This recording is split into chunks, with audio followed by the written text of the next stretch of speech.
வணக்கம் நண்பர்களே.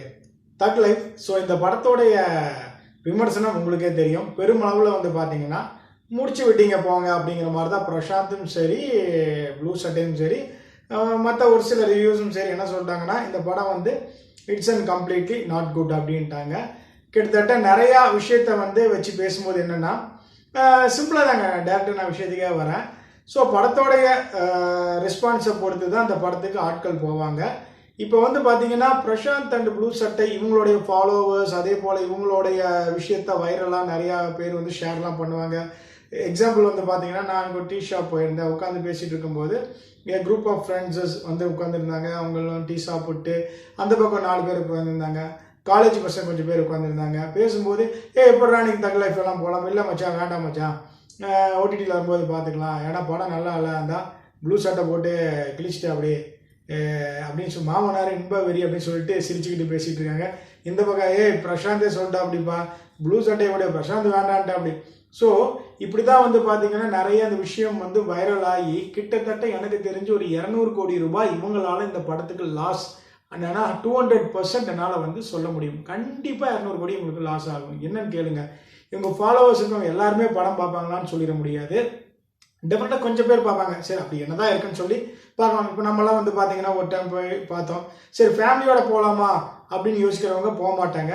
அதே போல் ஃப்ரெஷ்ஷாக படம் பார்க்குறவங்களே படமே நல்லா இல்லைன்ட்டாங்க, நம்ம ஏன் அவ்வளோ காசு செலவு பண்ணணும் அப்படின்னு நினைப்பாங்க. எதுவுமே நல்ல கண்டென்ட் நல்ல படமாக இருந்தால், இப்போ விக்ரம் வந்தது எல்லாரும் போய் பார்த்தாங்க. ஸோ இப்போ இந்தியன் 2 வந்து பார்த்தீங்கன்னா என்னென்னா ஓரளவுக்கு நல்லா இருந்தது. இந்தியன் 2 கூட ஓகே, சம்ஹவ் பார்க்குறதுல தப்பு கிடையாது. பட் தக் லைஃப் மொத்தமாகவே அவருக்கே தக் லைஃப் ஆயிடுச்சு அப்படிங்கிறதா வந்து வருத்தமான செய்தி.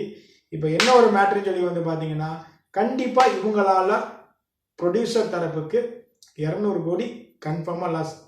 200 கோடி விடுங்க, ஒரு 100 கோடியாவது லாஸ் ஆகாது, கண்டிப்பாக ஆகுங்க. என்னால் ஷூராக சொல்ல முடியும். ஏன்னா ஒரு ஷாப்பில் இப்படி ஒரு விஷயம் ஒரு 10-15 பேர் பேசும்போது எத்தனை ஷாப், எவ்வளோ மால்ஸ், எவ்வளோ பிளேசஸ் இந்த விஷயம் வந்து வைரலாக இருக்கும். ஸோ அந்த உங்களுக்கே தெரியும், கிட்டத்தட்ட அவங்களோட வீடியோஸே வந்து பார்த்தீங்கன்னா ஆல்மோஸ்ட் வந்து ஒரு 30 மில்லியன் பீப்புள்ஸ் வந்து பார்த்துருக்காங்க. நான் வந்து குமுலேட்டிவாக சொல்கிறேன், இந்த ரிவ்யூஸோடைய இதை வச்சு சொல்கிறேன். இவங்களே வந்து பார்த்தீங்கன்னா 2 பேர்த்துக்கு கம்பைன் பண்ணாலே ஆல்மோஸ்ட் உங்களுக்கு வந்து ஒரு 2 மில்லியன் பீப்புள்ஸ் வந்துடுவாங்க, 20 லட்சம் பேர் வந்துடுவாங்கன்னு சொல்கிறேன். சரிங்க, இது ஏன் நான் இங்கே சொல்ல வந்தேன் அப்படிங்கிற விஷயத்தையும் சொல்லிடுறேன்.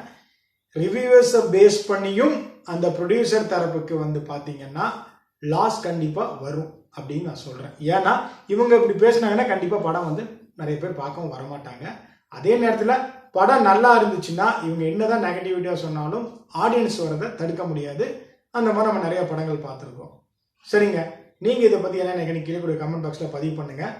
குறிப்பாக இதை நீங்கள் சொல்லுங்கள். அதாவது என்னன்னா இவங்களால ப்ரொடியூசருக்கு லாஸ் ஆகுமா ஆகாதான் சொல்லிட்டு, ஓகேங்களா? நான் வந்து இந்த படத்துக்கான ப்ரொடியூஸ் பண்ணியிருப்பாங்க இல்லையா, ஆல் ஓவர்சீஸ் பண்ணியிருப்பாங்க, ஸ்பெண்ட் பண்ணியிருப்பாங்களே, இதுக்கு ரிட்டர்ன் பாக்ஸ் ஆஃபீஸ் பார்த்தாலும் நீங்கள் சொல்லிடலாம்ல.